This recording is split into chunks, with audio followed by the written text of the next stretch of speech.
I wonder if that brat in your belly is okay, haha. For a moment, I couldn't understand what had happened, but when I heard my mother-in-law's voice, my recent memories came flooding back.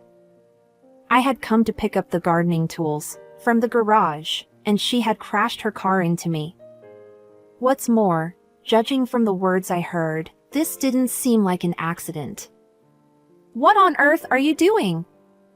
I wanted to scream, but I couldn't move since my consciousness was hazy. In such a situation, most people would worry about their own life, but as a pregnant woman, with a due date just a week away, I was more concerned about the baby in my belly. However, aside from worrying, there was nothing I could do, and I lost consciousness. I regained consciousness in the hospital. When I looked towards my husband, who was calling my name, I saw a baby sleeping, and I noticed that my belly had shrunk.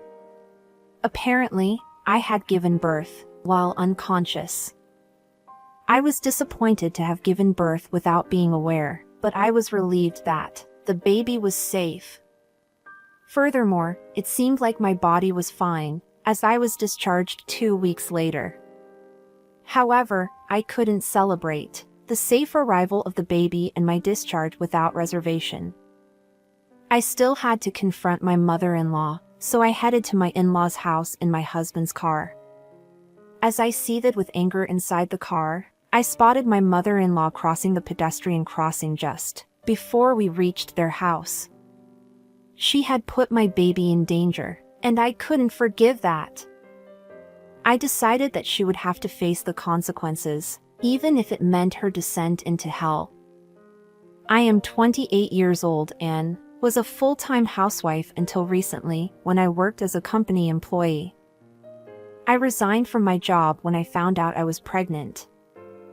I did have the desire to continue working, but since I live with my mother-in-law, I had to give up my job. My mother-in-law had a husband who was 4 years older than her. She divorced when Gail was in elementary school, and after he started working and moved out, she lived on her own. My mother-in-law is 60 years old. She's still healthy for now, but she might need support in the future. That's why, as a decision related to marriage, we chose to live together with my in-laws. Even after my childbirth and settling into parenting, I might inconvenience my workplace with my mother-in-law's care needs. Not wanting to cause any trouble at work, I decided to quit my job. Thank you. Now both our child and mom can feel at ease. I'm sorry for making you quit your job for my sake. My husband and mother-in-law were grateful for my decision to quit my job. What are you both saying? We're a family, so supporting each other is only natural, right? Besides, once things settle down with childcare, I plan to look for part-time work. 3 months after quitting my job, I've been living a peaceful life without any major issues. As a pregnant woman, experiencing a trouble-free and peaceful life is the greatest happiness for me. However, as 5 months pass since becoming pregnant, and my belly gradually grows, my mother-in-law's behavior starts to change. Hey! Isn't this miso soup too strong? Are you trying to make me sick or something? These kinds of complaints have become a daily occurrence. Is it too strong? I'm sorry. I thought it was the same as always. I'll make it lighter next time. You became a full-time housewife, so it's only natural for you to handle household chores perfectly. Just because you're pregnant doesn't mean you can be lazy. When my husband goes to work and it's just the two of us, my mother-in-law starts nagging and tries to push household chores onto me as a pregnant woman. I wonder why this typical mother-in-law harassment has started. I can't think of anything, but did I inadvertently do something that upset my mother-in-law? I considered talking to her or discussing it with my husband, but ideally, I didn't want any trouble in the house before childbirth. Fortunately, my mother-in-law's harassment wasn't severe, so I decided to let it slide and endure it until the birth. However, it seems like this decision was a mistake. Hey, you're in the way! Your big belly is getting in the way! 1 month after my mother-in-law's harassment began, it was still ongoing. In fact, instead of stopping, it seemed like my nonchalant attitude towards it bothered her, and the harassment escalated. Sadie, please be careful. Your belly is in the way. I don't even want a grandchild. You should just get rid of it. In the hallway and, even while using the bathroom, my mother-in-law started deliberately bumping into me and pushing me, saying my belly was in the way. She even went as far as saying she didn't want a grandchild. Was she serious about not wanting a grandchild?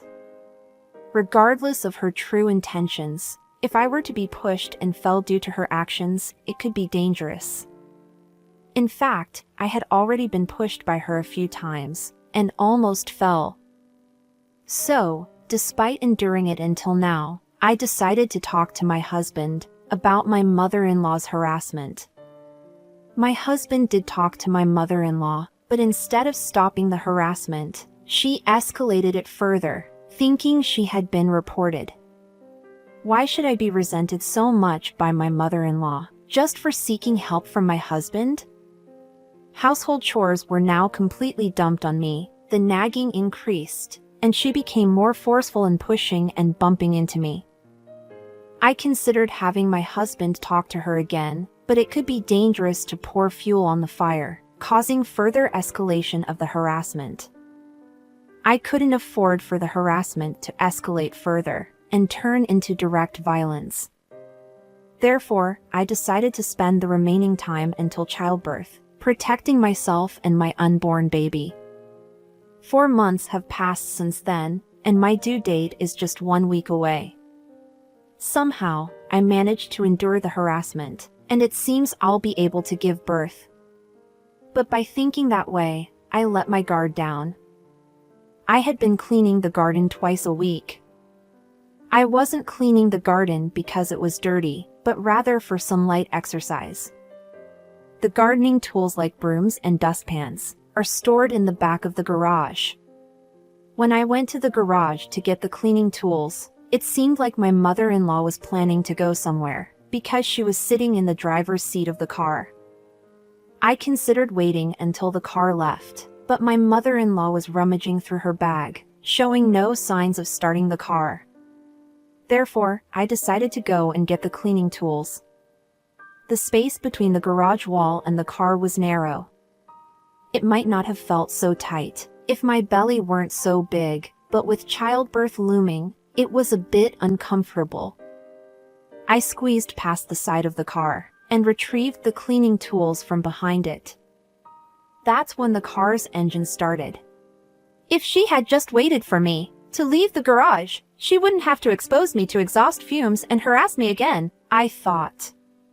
The next moment, I found myself lying on the ground. I guess that brat in your belly is gone now, haha. Grandchildren would be a hassle anyway.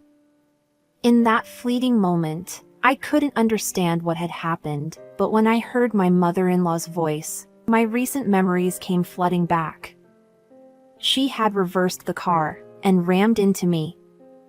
Moreover, judging from the words I heard, this didn't seem like an accident. Until now, I had thought that, as long as my baby in my belly was safe, I could endure any harassment. However, this time it was clear that she was targeting the life of my baby. This was absolutely unacceptable. What on earth are you doing? I wanted to scream, but I couldn't move since my consciousness was hazy. In a situation like this, most people would be worried about their own lives, but I was more concerned about the baby in my belly. I wondered if the baby was okay. If I were to lose my life, would the baby be able to survive? I remember thinking about various things, But apart from worrying, there was nothing else I could do, and I lost consciousness. When I regained consciousness, I was in a hospital room. "Are you okay?" "I'm so relieved." My head was still a bit fuzzy, and I couldn't quite remember the situation. I was wondering why I was lying in a hospital bed when I noticed that a baby was sleeping next to me. There was a slight pain in my abdomen. It seemed that I had given birth while unconscious. My husband explained the situation to me as I struggled to comprehend it. It appeared that I had been immediately transported by an ambulance after being hit by the car. It seemed that the broom and dustpan I had hastily grabbed had provided some form of protection. However, the impact of the accident had caused placental abruption. Placental abruption can cut off the baby's blood and oxygen supply, so they performed an emergency cesarean section at the hospital. Both the baby and I had somehow survived, and it was now the day after the accident. I was disappointed that I had given birth while unconscious, but as long as the baby was safe, I was fine with it. "I received a call that you were taken away in an ambulance, and I was really surprised." My thoughts gradually cleared, and I started recalling various things. "Who called the ambulance for me?" "I think it was just me and your mother, in the garage, right?" "Huh?" "My mother called the ambulance. She apparently mistook the accelerator for the brake." "Your mother said that?" "It must be a lie." Since her target was not my life but the baby's, my mother-in-law immediately called an ambulance and the police to handle it as an accident. She also informed my husband that it was an accident. Well, I couldn't say she was aiming for the baby. I told my husband the last words I heard from my mother-in-law before losing consciousness. "I guess that brat in your belly is gone now, haha. Grandchildren would be a hassle anyway." My consciousness was hazy, but I remembered these words clearly because they were shocking. It was definitely not a misunderstanding. Hearing my story, my husband also seemed shocked. "For now, let's put aside what my mother did and focus on your recovery. I'll handle the rest." In the end, due to the injuries from the accident, I couldn't be discharged until 2 weeks later.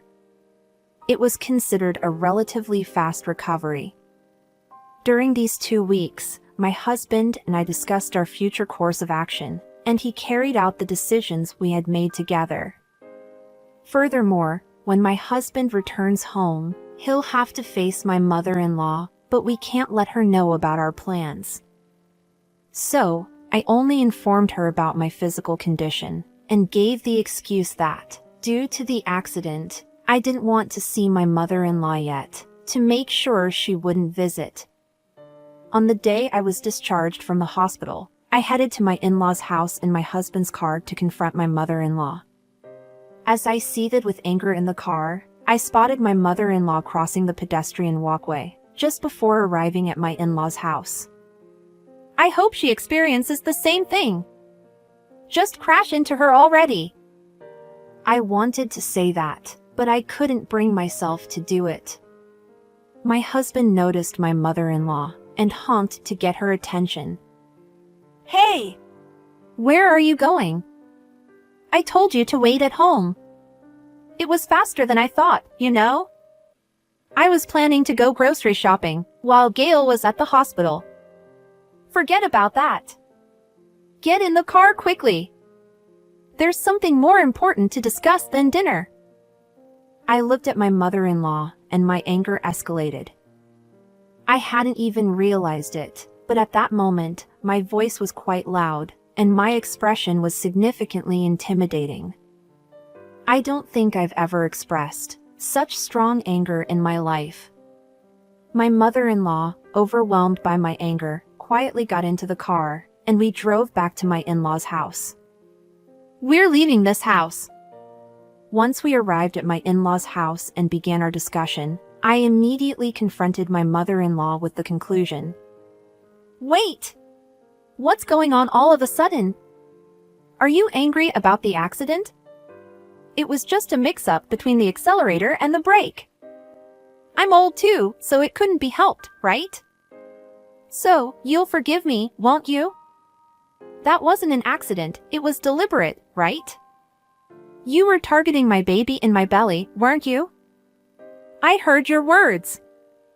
My mother-in-law, seeing me not reacting, and assuming I was unconscious, seemed to have believed that I wasn't aware of what was happening at that moment.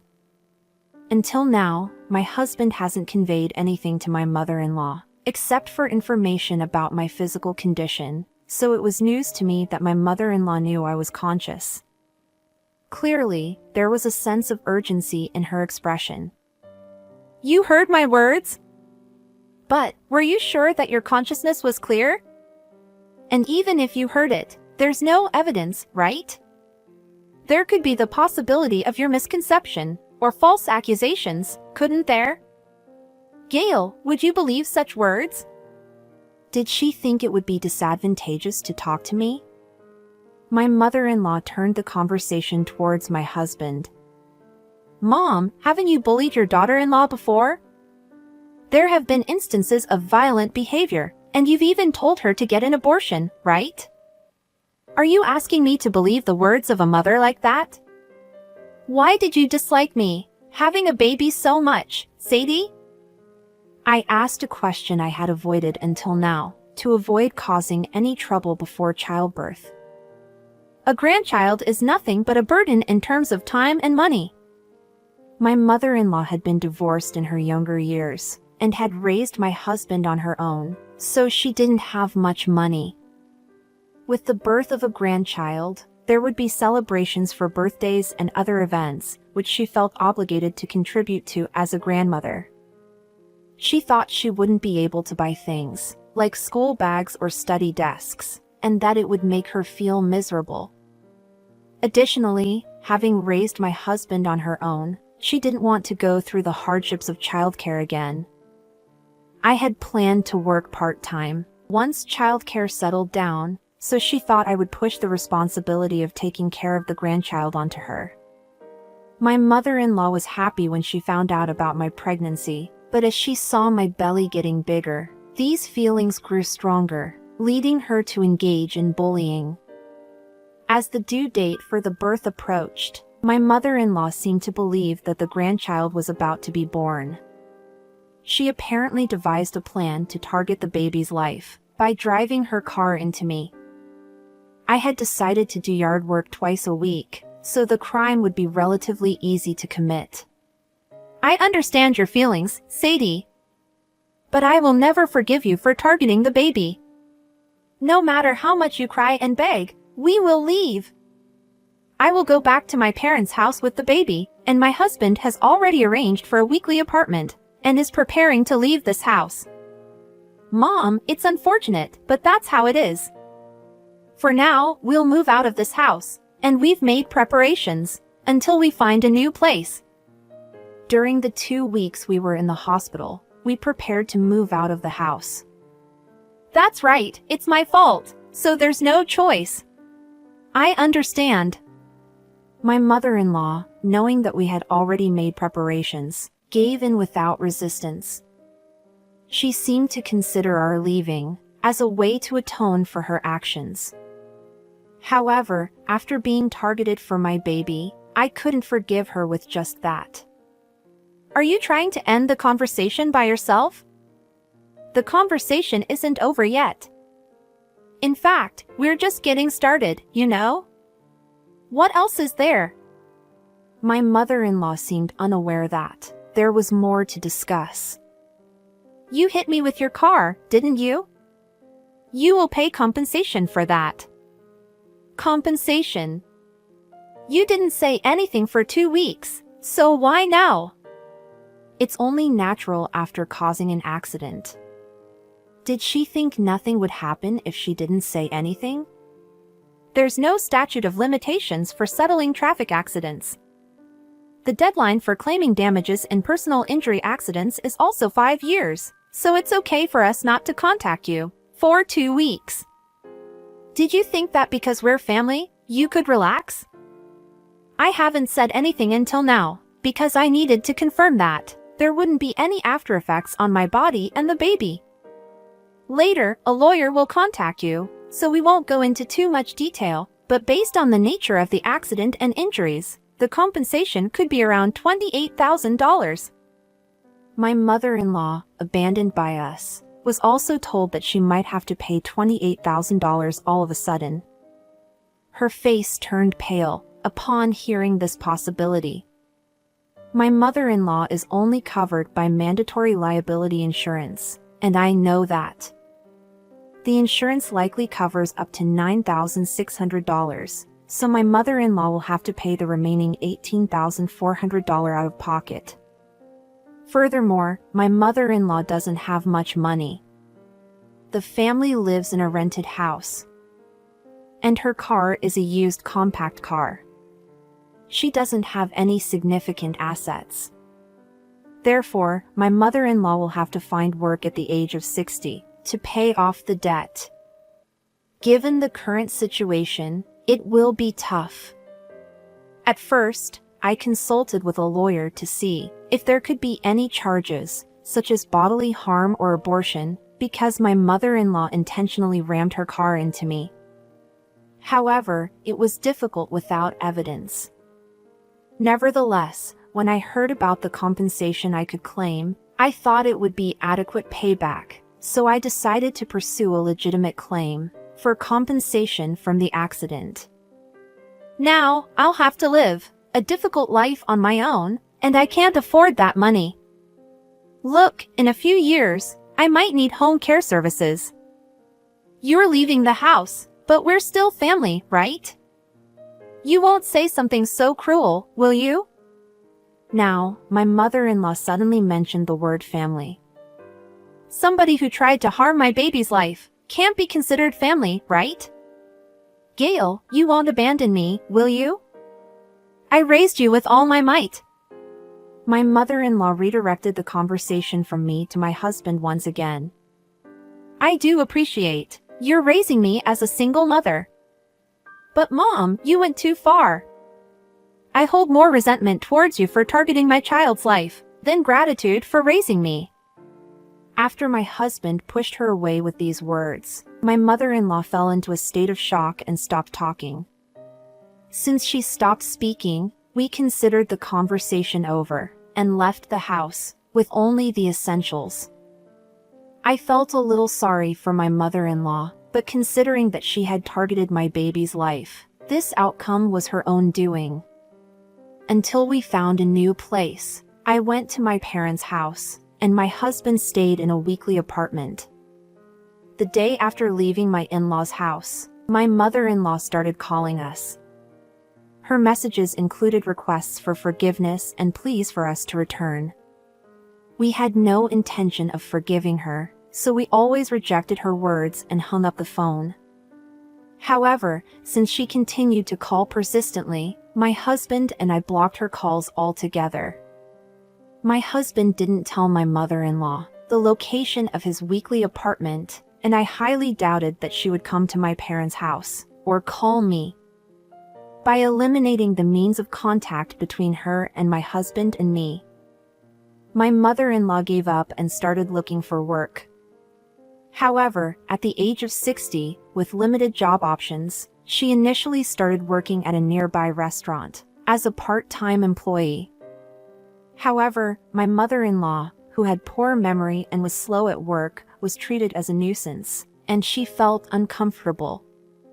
She quit the job quickly. Additionally, she apparently spilled hot soup or boiling water from a large pot onto her thigh and suffered burns, preventing her from working. Moreover, she seemed to have difficulty walking, whether due to the pain from the burn or because her skin felt tight. However, if her daily movements weren't affected, she had no choice but to work. We had abandoned her, and she had to pay me compensation. We encouraged her to work even if she didn't want to.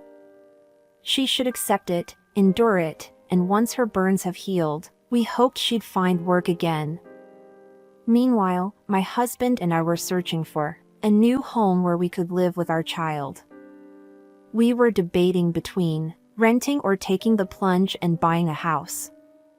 Considering our child's future, it's a happy thing to be able to think about our future life.